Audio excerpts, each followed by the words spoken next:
This episode of The Imperfects discusses domestic and family violence. If these topics are too much for you right now, then we suggest you skip this one and come back when you're ready. It was a Wednesday. My phone starts to ring and it's my brother. And I said out loud, I was like, oh, my brother never calls me throughout the day. I wonder what's wrong. Answered it and he just said, something has happened at Mum's house. You need to get there now. This is not good. And so we drive to Mum's house and I get there and there's police and ambulance everywhere, and a different man that Mum had been on and off with for years was at the front. The Imperfects invites you into a very safe place. A place where we share without judgment and drink heaps of vulnerability. Grab yourself a cup. This is the Vulnerabilitea House.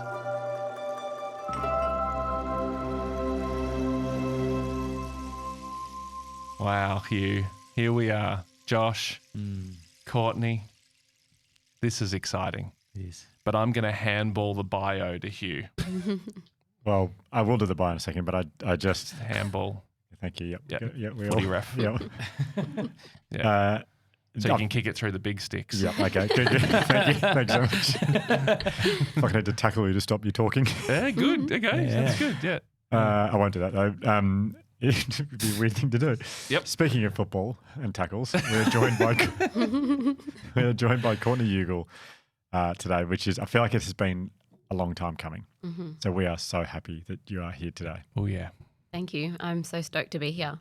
I want to say I can't believe that I'm here, but I feel like I knew that this was gonna come eventually. Oh, really? And it's not to kind of big note, but it was like as soon as Hugh, I read your book, I felt so connected to it. And I was like, I'm going to try my hardest to connect with him because I feel like we will be able to have so much to talk about. And I just bombarded you with messages over the course of 3 years. And I don't know, I just always felt that we would come together and, 3 years later, here we are. Yeah, just really want to stress that. I promise you I didn't see the message on Instagram because I feel so bad. I sent him like 4 times of the same message, copied and paste, sent it.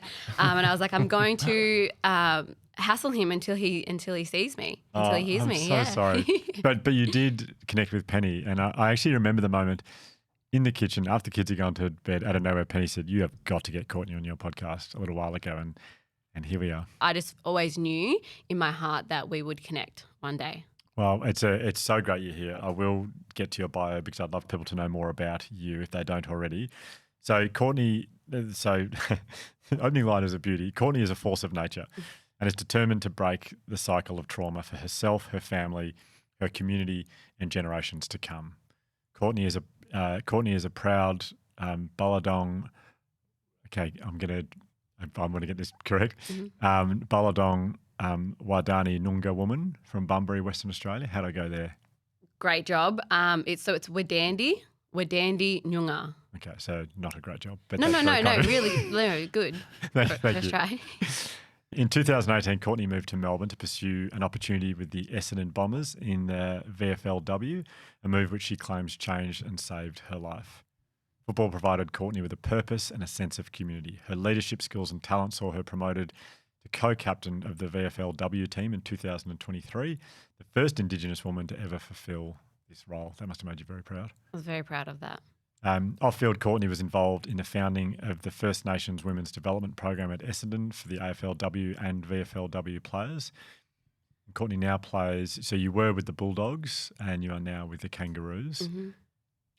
Can you say North Melbourne? Do people say North Melbourne anymore? It's just Kangaroos, isn't it? I think it's just the Kangas. I'm not too sure. I'm still very new, so I'm still learning the terminology over there. Oh, just kangas instead of kangaroos even? Yeah. Oh, Yeah. Geez, things have changed. No, everyone's so fast paced these days. Haven't got time to say ruse. This is one too many syllables. After moving to Melbourne, Courtney began working at JIRA, formerly known as the Aboriginal Family Violence and Legal Service. Courtney now leads the Young Love Initiative at JIRA. Well, you did up until very recently, is that right? Yeah. Which aims to inform young Aboriginal girls about healthy relationships. But now, however, so in 2024, Courtney launched Waangkiny as the CEO and founder, translating to speaking in Noongar language. Waangkiny empowers individuals and communities through storytelling, in the form of workshops, keynote speeches, and consultancy services, which really makes sense why you were like, right, Hugh and I need to Waangkiny. Yes, that's right. Can you tell us a bit more about Waangkiny? Yeah, so Waangkiny essentially was born from my own struggles, and me 10 years ago would not even think that it was possible for me to own my own business or to be the founder of something, right? And my mission is to inspire individuals and communities to transform adversity into influence through the power of storytelling. Wow. Well, I mean, it's sort of, even though the story clearly is very different than the story Hugh would tell when he was doing his talk, I can see why you resonated with the book when you read it, because it is very kind of similar, like very parallel experience. And I said this to Hugh. I said the part that I loved, because I felt the most connected with, was the day that he couldn't pay for his coffee. And I'm a big coffee snob. We've been drinking coffee since we were like young kids, and I've always How young? So probably like 12, 13. Oh, okay. Now Wow. the backstory of that is, so Mum had some difficulties. Being a single parent trying to raise kids, and often that meant that we would be without food and power, and sometimes we didn't even know where Mum was, right? So if there was no food in the house, there was stuff to make instant coffee. So we would honestly just be drinking instant coffee just to kind of feel full. And so that was about 12, 13, and it just has not stopped. It has not stopped. So Wow. What sort of coffee do you take now? oh, now I'm a snob, and Melbourne has done this to me, but I drink an oat magic. Me too. yeah. That's my favourite. Yeah. It's great. If my family back home asked me what coffee I drink and I said that, they would laugh at me. It is just unheard of, right? No, sorry, what coffee do you drink? Yeah. But is a magic, I feel like magic is quite Melbourne centric. Yeah, Am I right in even my mother-in-law, who is Bendigo and is a country woman from way back, she'll say like, "What? I'll get you coffee. What are you having?" And I'll say oat magic. She's like, oh, "I'm not saying that." Yeah, There's no way I'm saying embarrassing. that to the barista. Yeah, This is a stitch up. And so to your point about the coffee, when Hugh couldn't pay for his coffee, that resonated with me, because I've always said to people, like, the day that I can't afford to buy my own coffee, then something's really wrong. Like something is wrong, because back in the day that was something that we used to feel full, and now it is a bit of a luxury for me to be able to go and buy a coffee. And so I just really resonated with that line. And yeah, people know that if there comes a time where I can't afford my own coffee, then something's wrong. What was it like, a kid from Bunbury coming to Melbourne? What was that like? It was a very different way of living, because I come from a community, a country town where everybody knows everyone. And I suppose it's not off topic, but it's a really important part of my move, is that I was never questioned of my Aboriginality until I moved here to Melbourne. And that for me was so challenging, because I couldn't understand that someone would look at me and not see me as an Aboriginal person, because that's all I've ever known my entire life. Obviously, I'm fair in appearance and I have blonde hair, but my bloodline is strong and I know where I come from. Both my mum and dad are Aboriginal. Both sets of my grandparents are Aboriginal. Growing up with my darker skinned family members, I didn't feel any less Aboriginal than anybody. So coming here and being questioned of that was quite daunting, because I didn't know how to respond to that. So navigating a different, I suppose, community. I'm so used to seeing, my people and cousins and family members just walking around, and everyone essentially was a complete stranger here to me. When you say your Aboriginality was questioned, what do you mean? So if I said like, oh yeah, I'm a Noongar woman, someone would be like, oh, so on what side of the family? Okay. Or the biggest one that I find funny now, but they would say, but you can't be Aboriginal, you have blonde hair. And they were really confused that an Aboriginal person could have blonde hair, naturally blonde hair, I must say. But they couldn't grasp that I could look the way that I do and be Aboriginal. So I'd get asked what percentage I am. Is it my mum or my dad, or is it my grandparents? Like, how far does this go back? Because you can't be Aboriginal when you physically look not Aboriginal. You know what I mean? So Okay. I've known that I have been an Aboriginal person from the day that I entered the world. And so as when I honed in on that and that strength and just that knowing about where I come from, no one was ever going to take that away from me. Awesome. Beautiful. Well, you're in the Vulnerabilitea House. There are cards in front of you if you'd like to grab 3 of them, and then you can choose the one that really speaks to you the most. Okay. Just 3? Yep. Yeah. How's the tea, by the way? Have you? Oh, I have you- haven't had a taste Okay. yet. No, Let me neither have try it. Peppermint tea? Yeah. What do you think of our they're mugs, but they're glasses? Very cute. Okay. Mm. Did you pick him? I did not pick them. No. Did I? I didn't pick them, did I? You did not. So there's no- No. No. Yeah. Oh, dear. Okay, so I'll read these ones out. So this first one is, what triggers anxiety in you? What insecurities have held you back? That's a really good question. What childhood challenges best prepared you for adulthood? Ooh. Oh, yeah. I reckon I'll go with that one.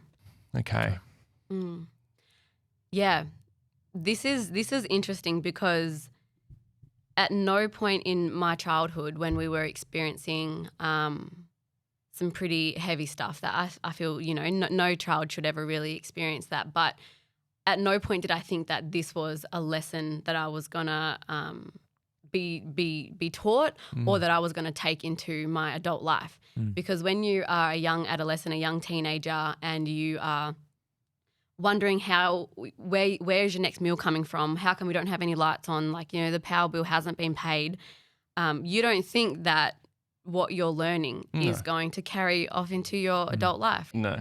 And so when I think about the things that we had to do as young kids, for example, knocking on the neighbour's door asking for food was something that was quite common for us. And so I think when I look back and reminisce on what we went through as young children, there's so many things that I was taught back then that obviously have come into play now as an adult. And some of them aren't, I suppose, great because a lot of it is trauma response to what I experienced. Like my independence today is very hard for people that are closest to me because I feel like I just have to do everything, solve every problem on my own. I can handle this, and the asking for help is very hard for me to do.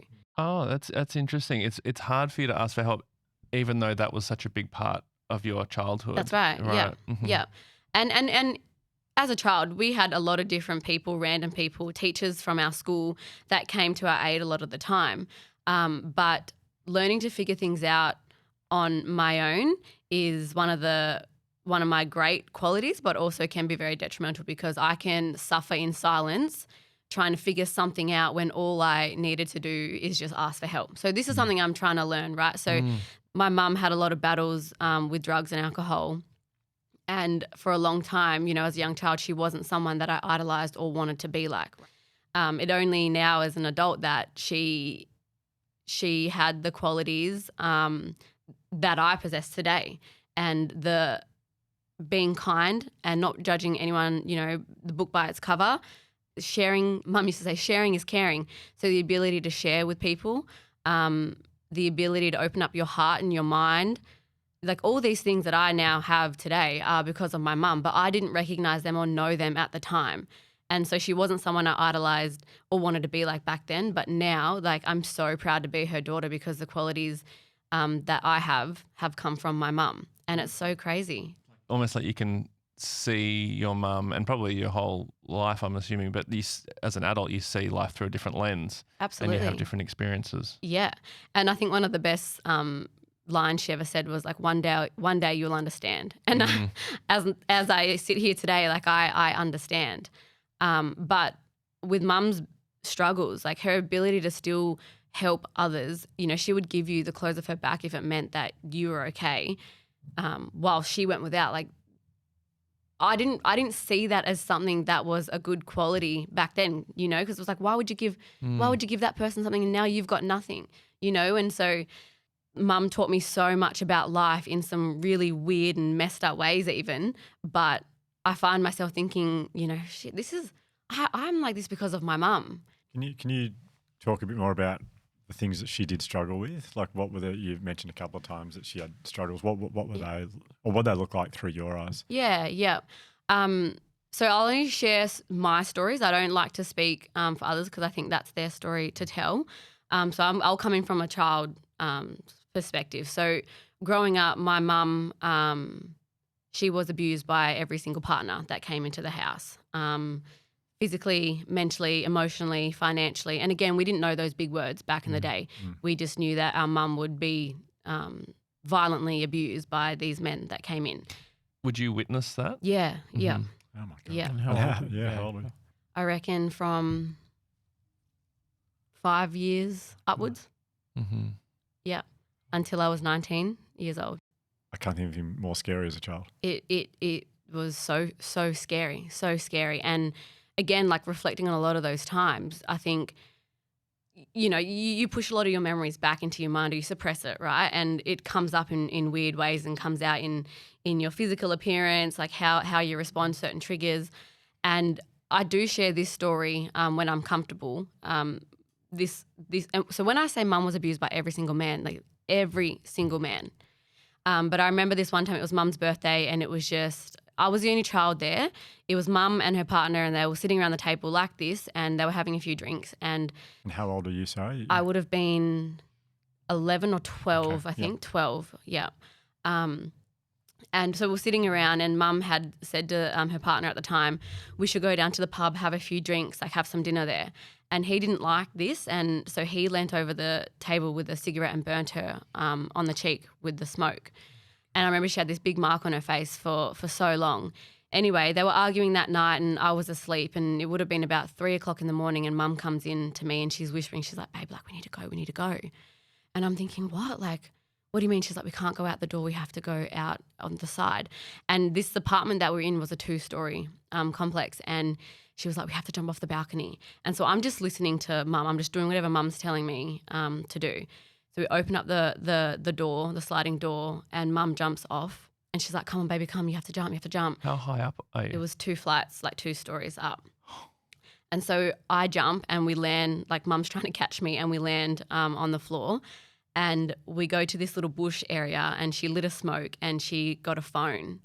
And then we started running the streets of Perth to this house, and this lady was at the front.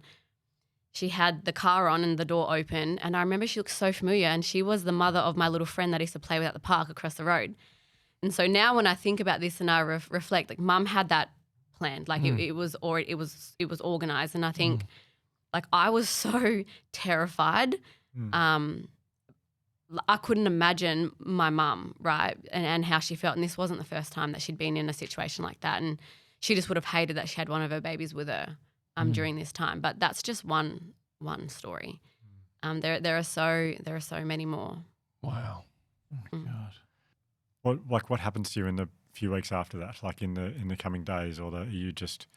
Well, I'm a young child, so I don't really have a good grasp of what's really happening. I don't have an understanding of what's actually happening around us. Again, you know, I was born into this environment where family domestic violence was normalized. You know, it wasn't just our family going through this. There were so many people in our family that were experiencing the same thing. So for so long, especially in my young adolescent years, you know, you start to think, is this the way people show love to one another? Is this how it's meant to be? Because that's what I saw. That's what was modelled around me. And again, not just in my household, but in our community. A lot of it is kind of a blur. But I remember we would be on edge, mainly because of mum being on edge. And, you know, you kind of you take on those feelings. And even though you have no idea what's happening, but, you know, walking the streets and like looking over our heads. I remember coming out of school one time and like he'd be there. It's now that I think back, like it was really scary. Yeah. And I honestly don't know how my mum kept persevering through all these different men. And my mum did her very best with what she had for us kids. And, you know, a lot of the time it wasn't good enough, but it was her best. Yeah. You don't have to answer this question at all if you don't want to. I'm just curious to know about your dad. So did you know your dad at all and what happened there? Yeah. So my mum and dad were quite young when they met and fell in love and had 4 beautiful children.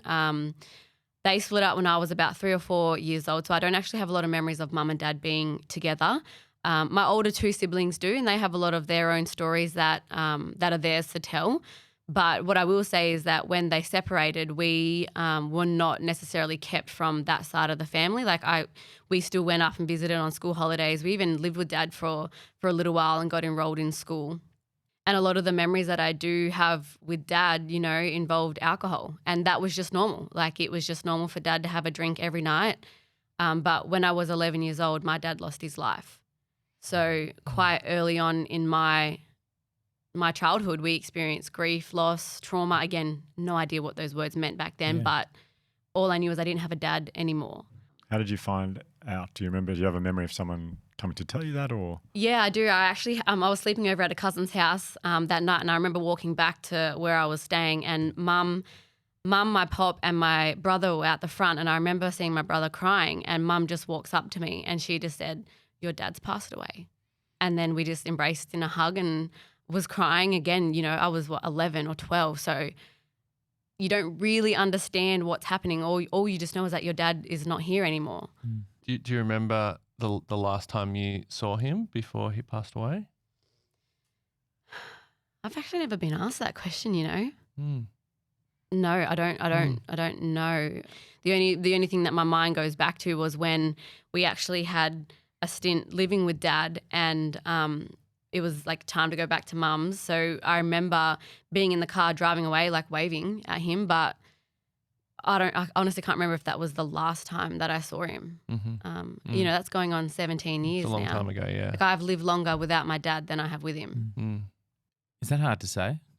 Yeah, of course. Of course it is. You know, like even now, like learning of stories and trying to understand Dad and his upbringing, like I just wish that I had more time with him. I wish that he could see me now. And I know when I got the call up to come play for Bombers that he would have been jumping with joy because he was a Mad Bomber supporter. Oh, wow. Mad Bomber supporter, yep. So that was kind of cool to do that for myself, but to also know that this was my dad's team, you know, and even though things were quite tough for us growing up, and you know the things that I know now of my dad, and there's no grey area when it comes to the love that I have for my parents. You know, things were hard, but I think things were even harder for them. But it just allows me to have a greater understanding of society and how the world works, and the struggles that my parents did face. It's so nice to hear that you, like, now as an adult, of course, you can look back and see the struggles that they clearly had. But at the time, as a kid, without the kind of life experience, and, you know, we all know what it's like being a kid. It's like it's very much all about you and about like your experience. What was your feelings towards them back then? Oh, like I don't want to be anything like these people in my life. Like, no, like honestly. And I think a lot of people ask, you know, how did you get to where you are? And there's no magic potion, right? Like I love my family and I don't think that I'm better than anyone, none of that. But I knew what I didn't want to be like. And that's what has always stuck with me. You know, it's like I don't want to be someone who drinks. I don't want to be someone who takes drugs. I don't want to be someone who accepts, you know, this type of abuse. I just didn't want to be like that. And so I didn't know how I was going to get out of that. I just knew that that's what I didn't want. So everything that I did was like a step closer of moving away from that lifestyle. And when I talk about these things, it's not to bring shame to my family. It's not at all. It's just to talk about the real life things that we experience and face in our homes, in our communities, and that so many of us in society do, but we don't talk about it enough. I think it comes through in the way you talk. It's like beautiful the way that you're able to talk about the struggles that your parents are going through with so much respect for them and love. It really does come through. Yeah. And how about your mum, the relationship with your mum? Does that like that must be I'm thinking like to go through that together, to have things like jumping off, you know, apartment buildings together to escape, that must be a very close bond. Yeah. Gosh, when I think about my mum, we had that kind of best friend bond, right? And your very typical mother-daughter relationship, I feel like that wasn't necessarily us. We were so tight and so close that it was just like having like a big sister who was all of our best friends. And so many challenges, you know, throughout our childhood, Mum was very open with us, like sharing a lot of these stories. And I think a lot of the things that she experienced, she openly spoke about with my older sister. And we all have a different relationship with Mum in our own way. And it's funny, I've actually got a text message that says I'm the favourite child. And I have that, and she told me not to tell the others, but I do whip it out every now and again, which I know is obviously not true. But for so many years, I used to think that like I had this middle child syndrome. It was like she was always just picking on me. I remember one time she woke up in the morning and was like, Courtney, get to school. And I'm like, what about the other kids? Like, why are you just telling me to get to school? And so it may be cringy and a bit cliche now, but I feel like Mum always saw something in me. You know, I must have always shown that I had this big loud mouth and, you know, could speak to anyone and wasn't shy when it came to a camera being out, right? So I feel like she may have always known that about me, and maybe in a weird way getting me ready for what life was going to throw at me. But the love with my mum has no bounds. And I think now talking about it as an adult, you know, when parents are meant to love their kids unconditionally, and it was exactly that with Mum. It was unconditional love. And, you know, if she had the right resources and helps, I know that she wouldn't ever wanna put her kids through what we went through. And I think now I can look at that and think she has strength like someone like out of this world, like this strength that she embodied for so much of her life. Like, I'm in awe of what that woman, what she went through and what she overcame, and still possessed that unconditional love for us kids. But yeah, tragedy struck our family again when I was 19 years old, when my mum was murdered. And I remember that day so clearly because it was the worst day of my life. Oh my God. Yeah. I don't think I've ever heard anyone say that sentence before. You don't have to go back to that day if you don't want. That's okay. Do you remember what you were doing when you found out? Or Yep. So to go back just a little bit. So when I'd graduated high school and all of us kids, we'd all moved to Perth. So we were all living, working, playing footy in Perth, and Mum was still in Bunbury and was still unfortunately experienced a lot of the hardships that she was going through, but had called us and said, I want to come to Perth. I want to move to Perth. I want to be present. I want to be back with my kids, with my grandkids. I want to come to footy games. And we were jumping for joy. And we were like, yeah, we support this. We want you back just as much as you want to be back. And in the year of 2016 in January, Mum made the move to Perth, and it was this version of Mum that we got, that we yearned for so long, because to have her back in our lives, coming to footy games, having dinner with Mum, you know, this version of Mum where she was glowing, she was so happy, and she was clean. And again, the version we knew always existed. And so it was great. It was this time in our lives that I suppose we had just been waiting for so long. And how old would have she been at this time? 42. 42. So that was in January of 2016 that she moved. And on March 9th, 2016, it was a Wednesday. I remember ringing Mum that morning on the way to work because she'd owed me $20 and I wanted my $20 back. And she didn't answer. I didn't think anything of it. So I knew I had a meeting on that side of town later that day. So I was like, I'll just go and see her then. So I'm driving to this meeting and I drive past Swan District Footy Club, which was my footy club, but my little sister was working there and I thought, I better just make sure she's got a feed, like she's all right. Anyway, we're sitting talking, my phone starts to ring and it's my brother. And I said out loud, I was like, oh, my brother never calls me throughout the day. I wonder what's wrong. Answered it and he just said, something has happened at Mum's house, you need to get there now. And so I screamed for my sister because you know gut feelings, right? We all have them. So something was just saying, this is not good. And so we drive to Mum's house and I get there and there's police and ambulance everywhere, and a different man that Mum had been on and off with for years was at the front. And I screamed, I said, what the fuck did you do? What did you do to Mum? What did you do to her? And I go to run inside to go find her, and the paramedics pushed me out, and my little sister and I watched our mum's body come out on a stretcher. And at that moment, we still didn't know the severity of the situation. We just knew it was really bad. And the paramedics said to me, like, you need to calm down because you need to drive behind us because we need to go to the hospital. And I don't know what possessed me to do this, but I still managed to call the school to tell them that I couldn't come to this meeting. Good manners, I suppose. But we get in the car and my little sister, who's 16 at the time, is next to me, and I have no words because I don't know what we were going to go and see and hear. I had no idea. And like, I'm not a religious person, but I was praying to something like, please, please, please don't let this be what we think this could be. Like she's been in these situations. She's always come out. Like she's been in hospital before because men have abused her, but she's always come home to us. And that drive behind the ambulance was the most eerie, unsettling feeling because you just have no idea. You're creating all these different scenarios in your head, but you don't know anything just yet. We get to the hospital and they put us in a room. My other siblings start to rock up, families start to come, and I'll never forget the nurse that came in.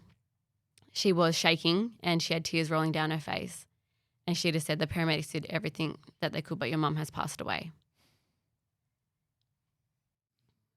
And later that night, he was charged with her murder. What? So, sorry, how old were you at that point? 19. 19.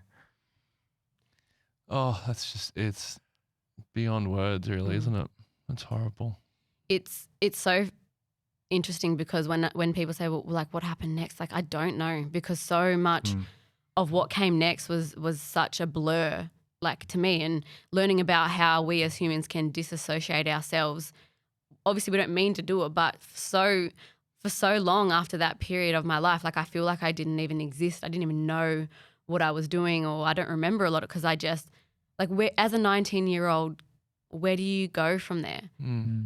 Like, what do you do with that? And so we didn't come from money, right? We didn't inherit any money from mum or dad, anything. So trying to put a funeral on for our mum was extremely hard. Like 4 kids under the age of 25, no one had any savings, no one had a safety net. And our footy club, Swan District Footy Club at the time, started a GoFundMe page, and people from our community, complete strangers, were the ones that, you know, showed us so much kindness and compassion and love in the worst times of our lives, just so we could put a funeral on for our mum.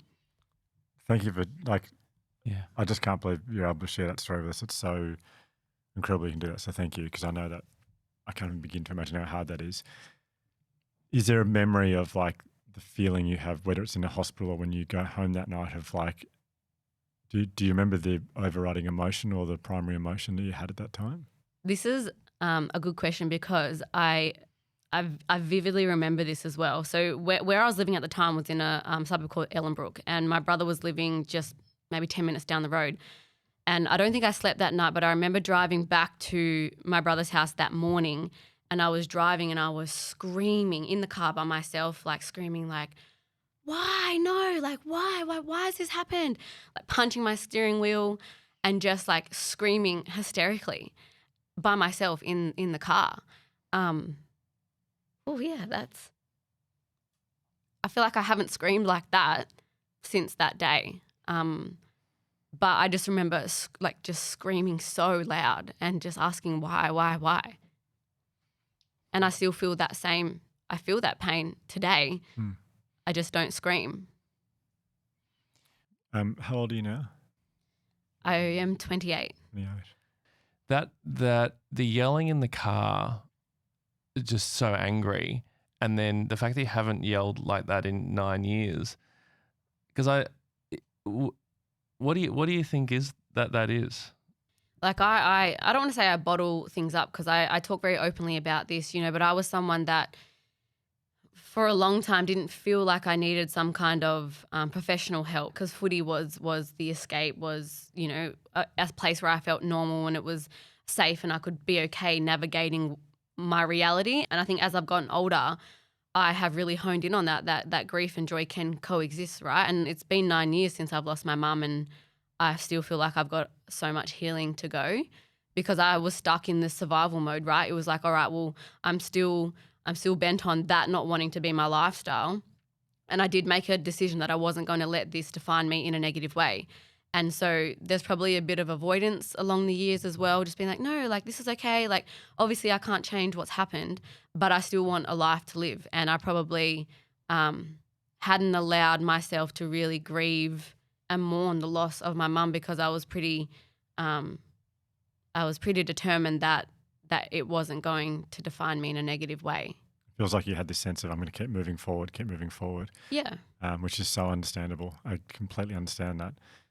Do you remember after it happened, were there conversations that you had with your siblings? Are there memorable moments you had with your siblings in the coming days? Yeah, I mean, we talk a lot about mum now, and like I said, like this is something that I consciously promised myself, right? And I don't want to say that everybody in my family looked at this situation the way I did, but I knew that if I didn't do it this way, I wouldn't be here with you guys today. Like I know that. And some people understand this and some people won't, but I don't hate this man who killed my mum, because hating him is not going to bring her back. It's just not. You know, people don't understand that, because he also pleaded not guilty. And so we went to a trial process like 18 months later, and I had to give evidence in my mum's murder trial. Like saying that out loud I still can't believe that that's what happened to us, because that's the kind of stuff you see on TV, right? Like on crime shows, on Netflix. You don't think that can happen to you, but that was our reality, and that's what we went through. But after that, that's when I made that decision that I wasn't going to let it define me in a negative way, and I made that decision that I wasn't going to let him take anything more from me. And so I don't hate him, because that's just going to take my soul, my energy, my spirit, and it's not going to bring my mum back. He is where he needs to be, because he was found guilty and sentenced to life in prison, and I have a life that I want to live.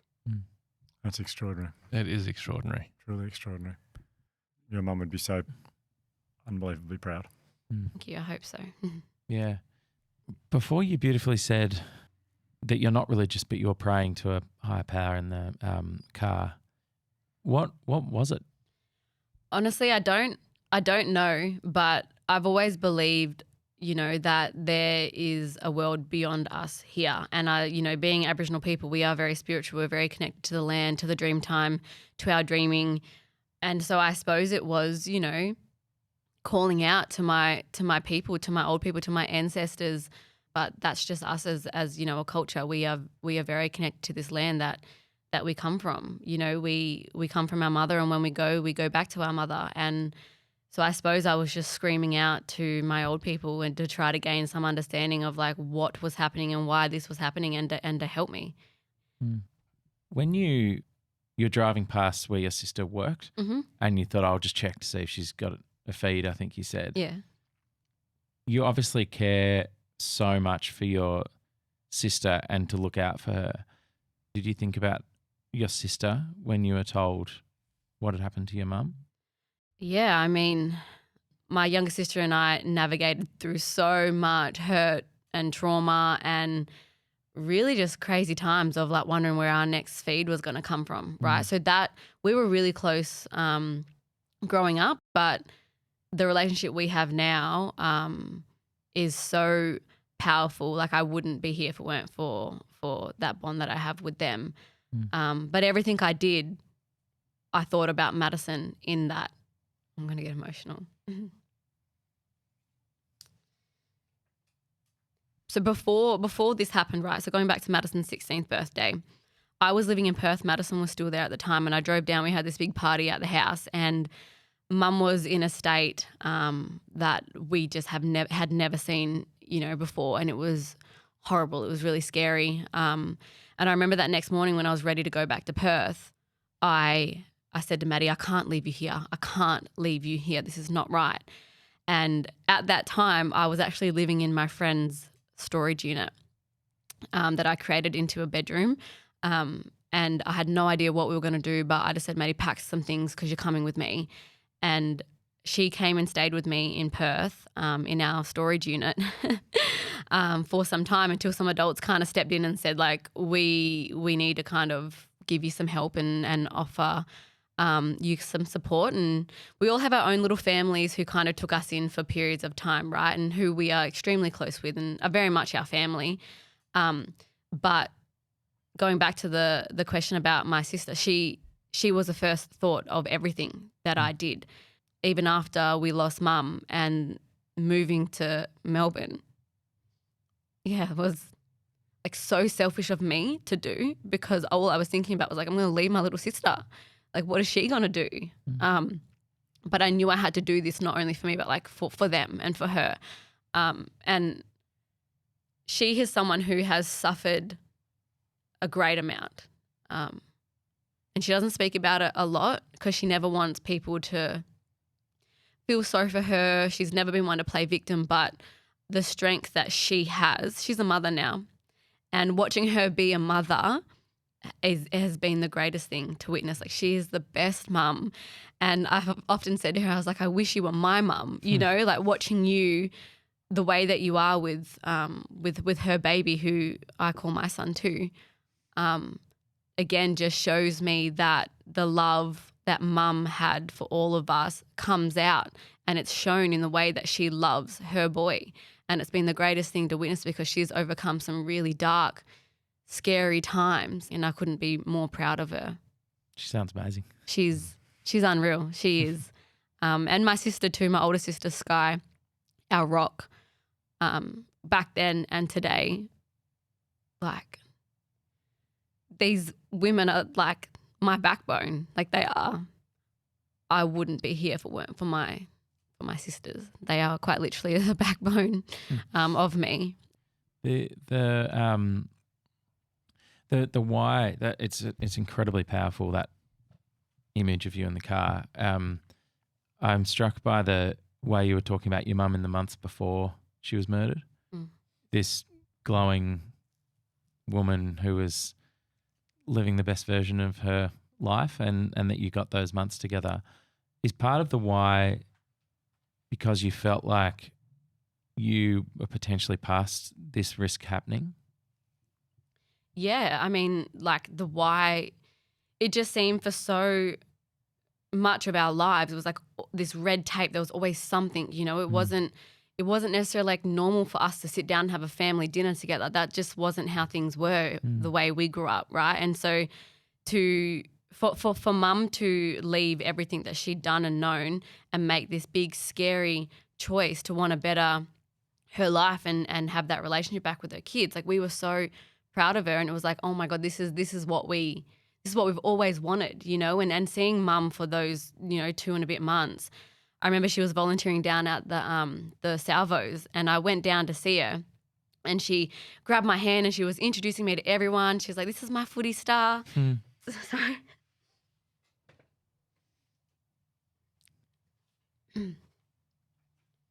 Like, just how proud she was of all of her kids. Like, she was so proud.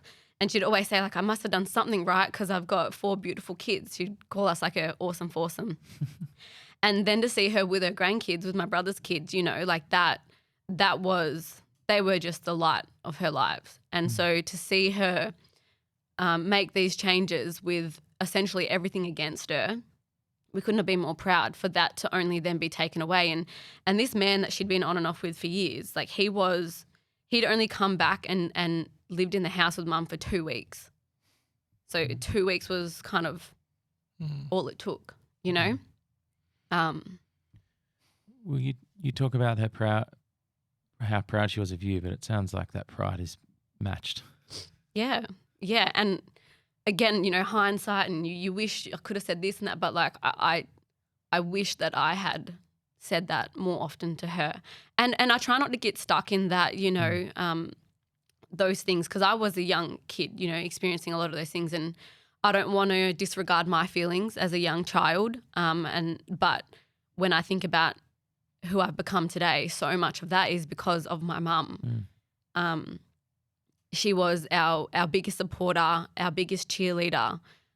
The love had no bounds, and I often reflect now and just think, like, I'm so lucky that she was my mum. Yeah. Yeah. Beautifully said. When the logistics of the funeral and all, and that first step sounds unimaginably hard, but I also imagine once that's passed and that part of the grieving process, for want of a better term, has happened, how do you begin to live a life without mum?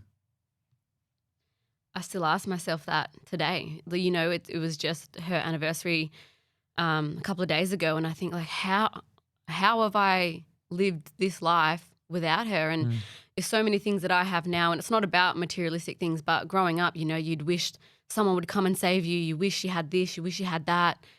You don't realize that the person coming to save you is you as an adult. And so many things that I have, like the fact that I could go to Coles and fill a trolley full of food and not worry about who was going to pay for that. Like I wish I could have experienced that with mum. You know, like we used to steal food from Coles just so we could have lunch or dinner. We had no power on at times, right? So these things that were horrible to experience and go through as young kids, I don't live that life anymore. And I wish that mum got to experience this life now that I get to live. Yeah. Are there moments that happen for you where you go, I wish mum was here for this right now? What are the Everything, even this podcast, like I would have loved to have told her about this. You know, we think about the big things, right? Our birthdays, you know, footy games, things like that. But it's the little things. It's like the minor inconvenience that may happen to you and you just want to bitch to your mum, or you just want, you know, some kind of reassurance like, Mum, where were we when we were 5 years old? Like what happened here? Or what was I like as a kid? It's like all of those little things. Yeah. They're the things that I miss. If I want to have a bitch about one of my siblings, I can't call it, you know? It's in the little moments that I miss mum the most. There's something what you said before about the adult version of yourself saving yourself is so profound. This question might make no sense, but how does the adult Courtney save the child, adolescent Courtney? Mm-hmm. Well, it's funny. There's this, and this is not to big note or anything, but there's this mural of me in Perth, and I remember when it first came about, I was like, the lady who reached out, she didn't really have many followers on Instagram, and I'm thinking this is a joke. Like, why would she want to paint this picture of me? Anyway, she started to send me updates. I'm like, oh my gosh, she's so serious. Like she's doing this big mural of me. And when I look at that mural, like I don't see me. That mural represents strength and resilience found on the other side of adversity. But when I go home and I go there, I don't see me as the adult. I see the little girl. And she is clapping and cheering for me because she just always knew that I was going to come back and save her. And when I think about saving her, it's allowing space and a safety net to feel all those feelings that I did as a kid that were just dismissed. So just going back and allowing her to feel and acknowledge those things, because we didn't talk about feelings. We didn't acknowledge that stuff kind of growing up. I also didn't understand it. But I look after her now and I want to allow space for her because she was just stuck in survival mode for so long. That's incredible and so pertinent to the work you're doing now. I feel like this work is beyond me. It's about the ability that we have to be kind, compassion, and hold space, you know, to love and nurture people. We have that ability as humans, and that little girl missed out on some of that. And honestly, I think I just hold that little Courtney so tight and like tell her like you're gonna be okay. It's gonna be okay, because when you're so young and you're experiencing, you know, a lot of hurt and trauma and you're in situations that you wouldn't want anyone to be in, but you kind of have this view that the world is just cruel and nasty and horrible and life's not fair. So I hold space for her. It's like she's like standing next to me. It's so weird, like little Courtney next to me, and she's just like, I knew you were going to come back for me. And so, yeah, that gives me strength, because that little Courtney, I don't know, she must have just always known that I was going to come back and do this work. And it's honestly just to acknowledge that pain and suffering that she had, that she was never really allowed to express or didn't know how to express growing up. Yeah, just like my little shorty.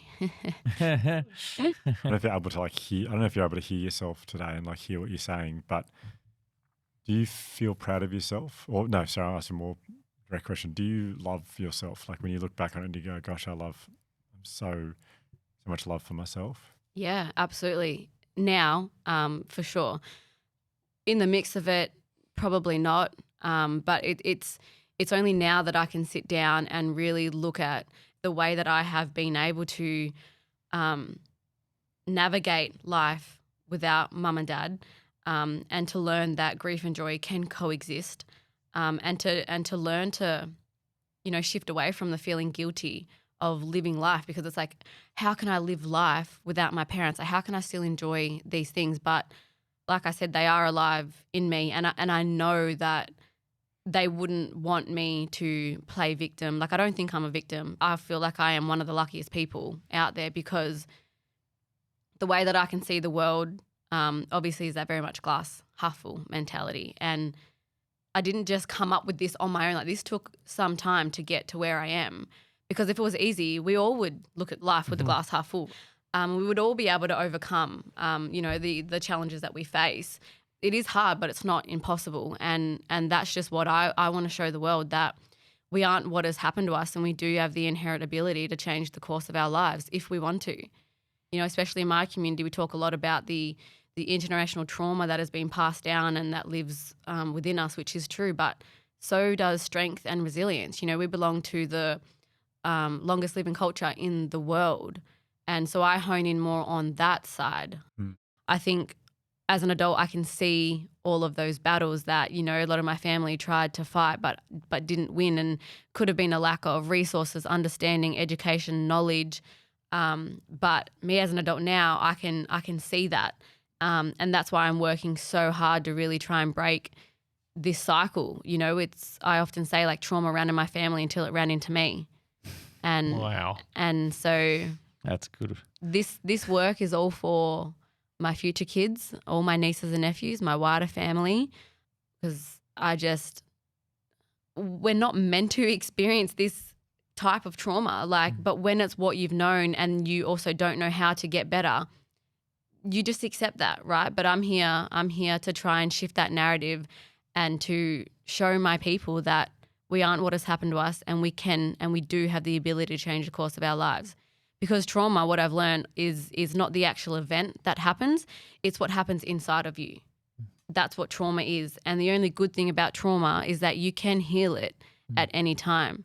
It's hard, it's exhausting, it's uncomfortable, but it's not impossible.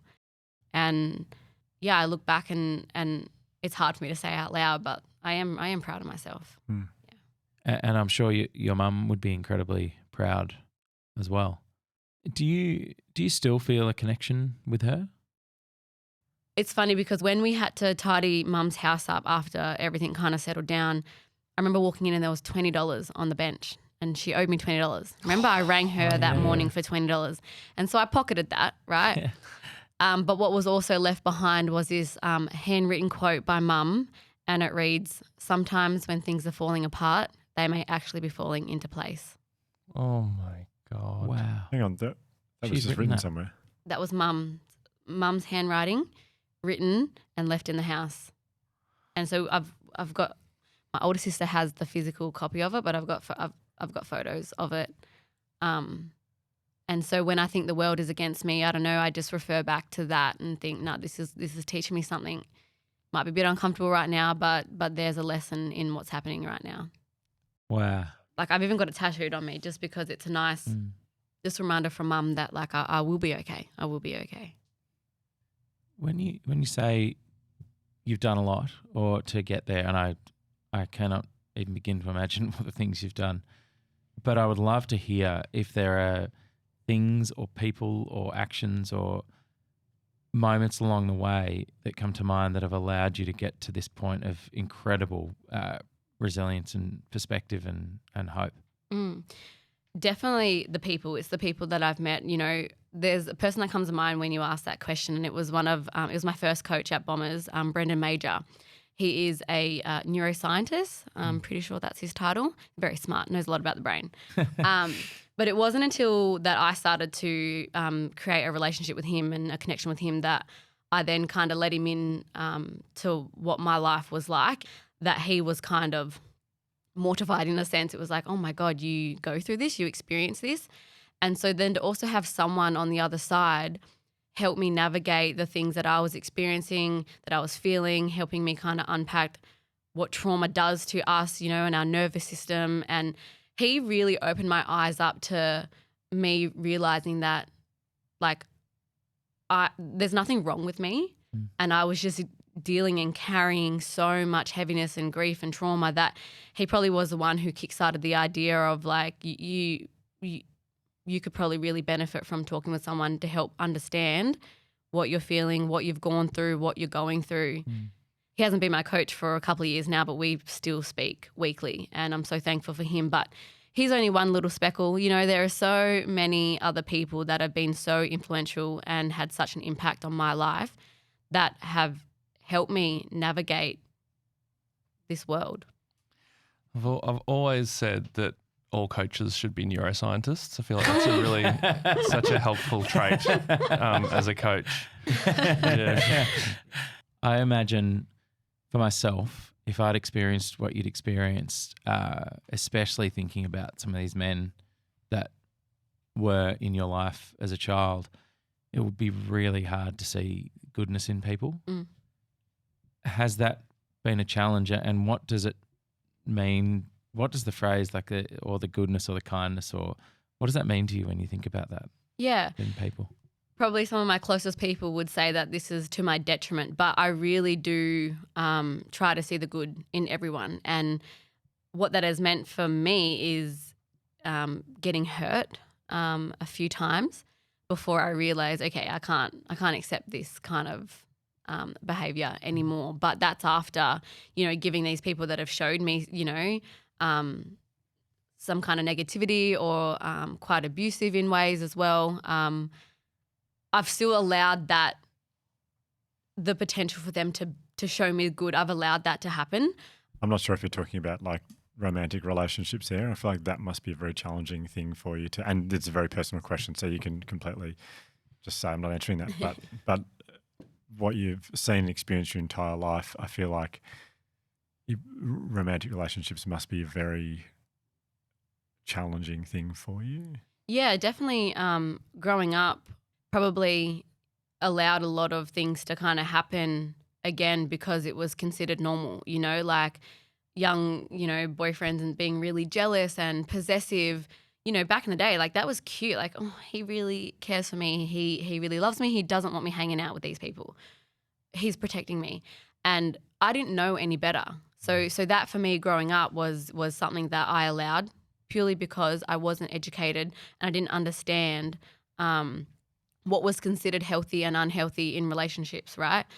So it wasn't until I really learnt these things that then I could be like, whoa, okay, I don't like this. I know what's happening to me. This is not good. Like, this is showing red flags. But that wasn't until I was educated in the space because, again, I was conditioned to think that this is how someone shows love to someone. I've seen it my whole life.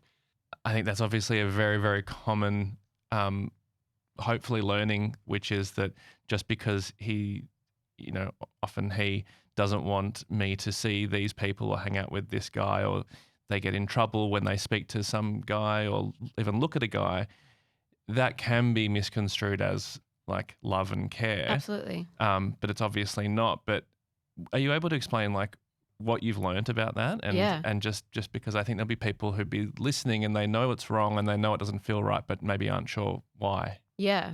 And I will say that a lot of this education that I know now has come from working with JIRA.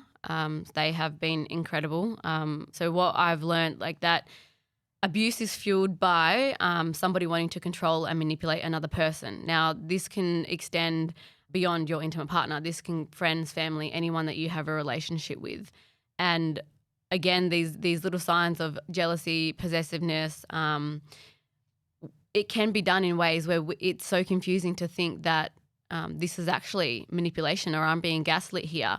And it's so crazy and really quite scary to see that this is done so often. Mm-hmm. And one thing that I've learned, it's very easy for people on the outside to say, well, if that's happening to them, why don't they just leave? And what we know is that it takes a woman up to 5 to 7 times to leave their partner before they actually leave. And even when they do, that is the scariest time for them. 5 to 7 times to actually break up or Leave, to actually completely separate. Yeah. Yeah. And so they keep coming back, and then it's Yeah. okay, gotcha. Yeah. And so when you think about, like, do you know about financial abuse? A little bit. Well, tell me what you know. Well, I only know in terms of like when someone doesn't have like full control of their money. No, and that's great, because I feel like that's what most of us know.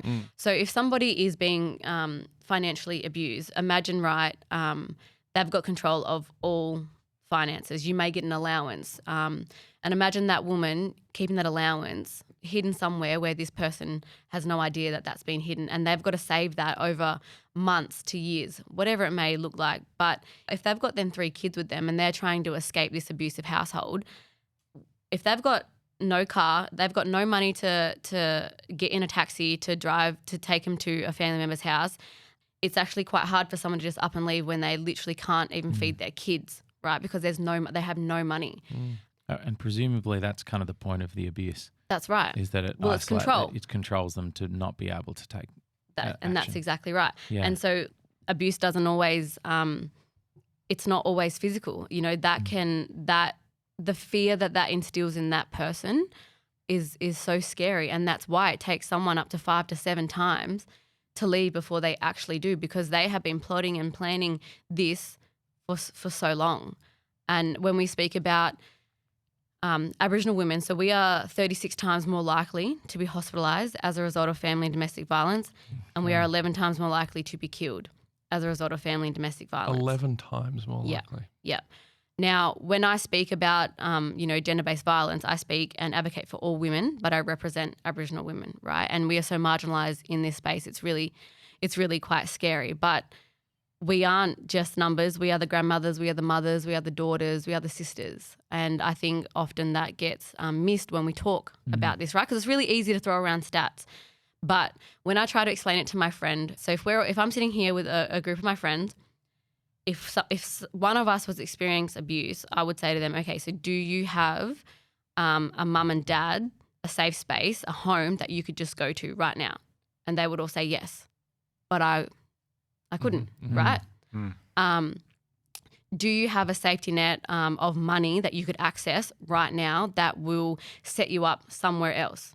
Most of the time, yes. For me, even now, no. Obviously, there's services and stuff, but in terms of immediate action right now, all of my friends would be able to go somewhere and be safe, whereas I wouldn't. And so trying to really simplify it and understand it from just a real human perspective makes things a lot easier for people to actually understand how hard it is for people to leave abusive relationships. That's such to put yourself in the shoes of someone, like yourself and so many Aboriginal women. It really, for the privileged among us who do have a safe place to go and do have that safety net, I think it really does take a moment of just like pause and actually to think about that, because I think it's really quite, and this is obviously the issue, but it's really quite difficult to imagine how that feels, like the, not to put words in your mouth, but maybe the loneliness or the kind of, that's, I just wanted to just go over it again, just because I think it is a very powerful way to think about that. Yeah. And like I said, gender-based violence is really topical at the moment. We've lost 101 women last year to violence. We've lost 14 this year so far. So it's an epidemic. Like it's a failure. It's a failure, and I know that it's going to take a lot of work to shift the mindset of a lot of people when it comes to this.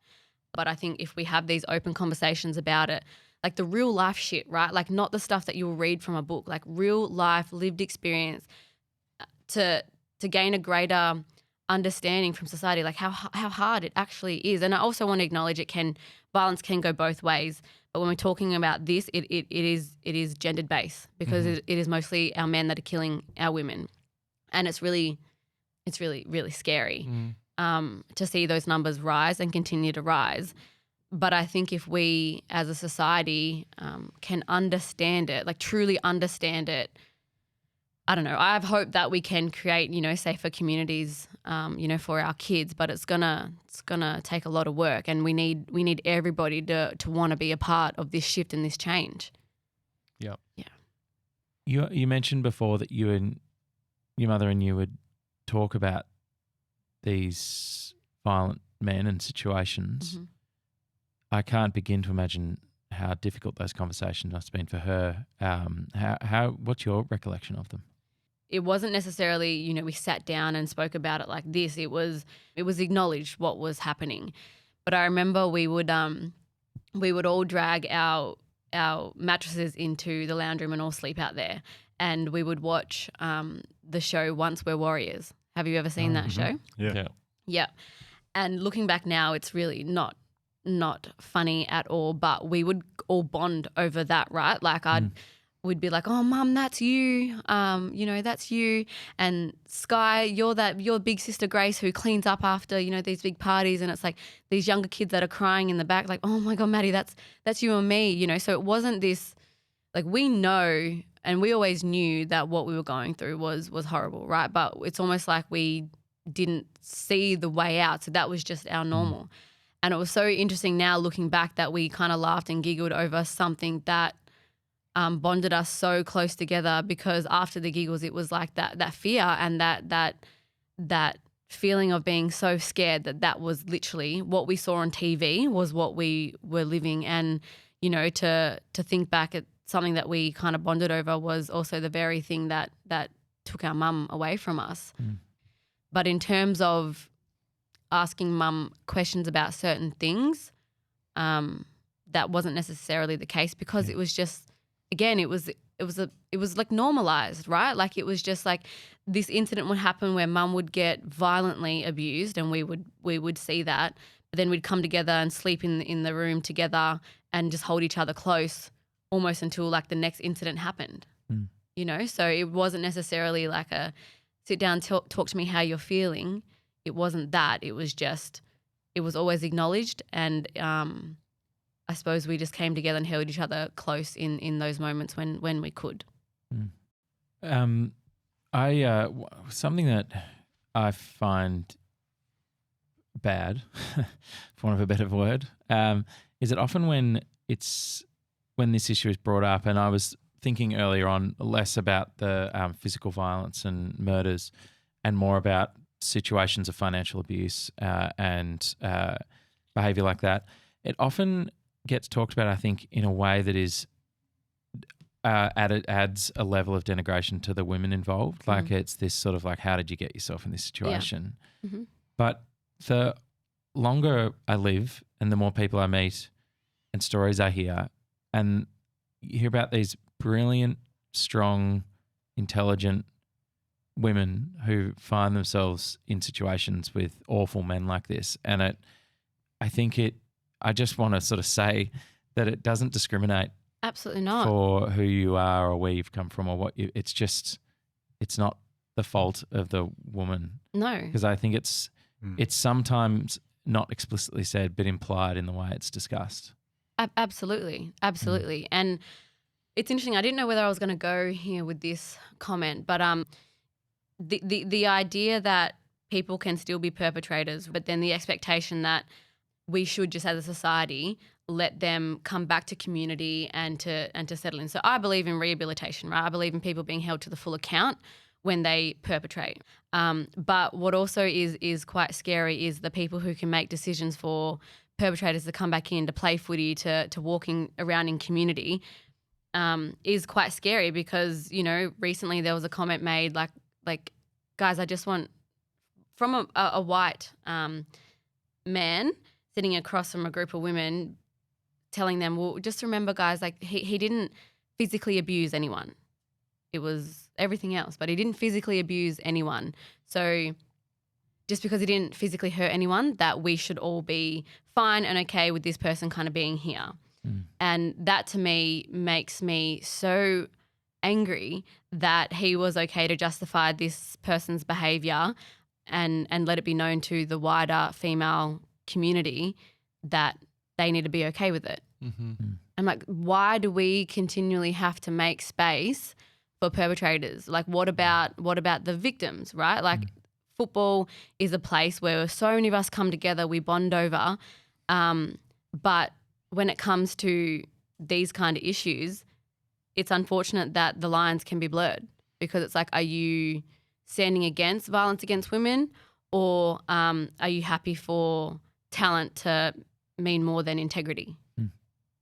And so I only mention that off the back of that comment because it's something that is happening. And like you said, it doesn't discriminate and affects so many different people. And you may not be experiencing it yourself, but I can guarantee you know somebody who is. And we come from all walks of life, all different backgrounds. And like I said, just because, you know, us as Aboriginal women, we are so marginalised, like I advocate for all women and children. But this is an issue across this entire country, the world, but it's happening in our own backyards. Well said. I don't know what to say other than I feel like there's so much more of your life and your I know. Like I feel like we're just scraping the surface of your brilliance. But it's been an honour to you, hasn't it? Episode 1 of 10. Yeah. You've set up your own organisation now, Waangkiny, and I just wanted to know, people listening to this will be feeling so much love for you and wanting to support you anyway. What's the best way people can support you in the work you're doing now? Yeah, it's still in its infancy, and to be honest, like I don't even know what I'm doing. Like I beg to differ, Courtney. When it comes to the business side of things, like all I know is that I believe in my mission, right? I know what I want to do, and this is going back to struggling to ask for help. Like I probably do need some help in shaping and shifting where to next, right? Because I've gotten so many cool opportunities that I do have big dreams for Waangkiny. And I think right now the best way, you know, to support is to, you know, head to socials, have a look at my website, check it out. You know, always looking kind of for sponsorship to reach, you know, more communities, more people, because that's the goal with Waangkiny, is to reach as many people as I can. And, you know, with this being my sole income, well, I hate talking about money, but that's a big part of this work and what I am trying to do. So still working it all out on how that's going to look, but I'm also in the process of developing workshops that can be delivered out into schools. Like I said, I called myself a CEO, but it's literally just me. So it's only me who works for myself. But I know exactly where you're at the moment, and it's an exciting but daunting part of the journey. I will absolutely lock you in for a Note Magic with the entire Resilience Project team, so we can support as much as possible, because, yeah, your work is so important. And I feel like saying like, oh, your mum and dad would be so proud, but it just doesn't even like. I mean, if she was excited to tell people you were good at footy, I can't like. She would just be, I'm not going to say it, it's just so obvious. But can I actually read out? I found this the other day. It was a message from Mum, and it popped up, and it was just like divine timing when I needed it. I took this screenshot. It said, "Morning, my beautiful daughter. I just want to say that words can't explain how proud I am of you. I'm the proudest mum in the world, and your dad would be too, I reckon. I reckon he wouldn't stop talking about you. Hey, he's smiling down on you each and every day. Love you to the moon and stars. You rock, my beautiful." Amazing. Well, they've both been smiling down on you today. That was just... Yeah. And it just, you know, this one's the favourite kid one, because this was before a footy game. So this one, again, big important footy games, I feel like this just comes to me. "Good luck today, my superstar. Chop up for me, okay? I'm so proud. And just stay positive. Don't try too hard. Just play your own game and let your natural talent shine. You were born to do this and you get it all from me. Haha. Love you so much, and your dad would be as well. Just wish he was here to witness how awesome you really are. And you are my favourite kid. Don't tell the others." And so it's so interesting to, you know, to yearn for her even today, and I will for the rest of my life. But these messages somehow just make me feel just that bit better. And I'm a very spiritual person, and I do feel and I know that they are with me, and they are alive within me, and I feel like that is what is keeping me going. Wow, Courtney. I'm so happy that you exist. Oh, that's really... No one's ever said that before. Thank you. It's a bit of a weird thing to say, but I just feel so so, and speaking on behalf of everyone in this room, not just the three of us here, I could hear the tears from behind the curtain there throughout that conversation. That what an incredible person you are, and we are beyond honoured and privileged to be sitting at a table with you. Thank you so much for today. No, thank you. I just can't believe I'm here, after those years of bombarding you with messages. And it was all thanks to Penny that we are here. But this is a great honour. And like I said, I feel like I'm one of the luckiest people in the world to exist, but to be here and, share this with you guys today. So thank you so much for having me. Thank you. Thanks Courtney. Thank you. If you enjoyed this episode, you'll love the Vulnerabilitea Mail. It's a weekly newsletter that helps you remain imperfect. Each week, we'll send you one vulnerable question inspired by the current episode to help you unpack your own imperfect life. Subscribe at www.theimperfects.com.au.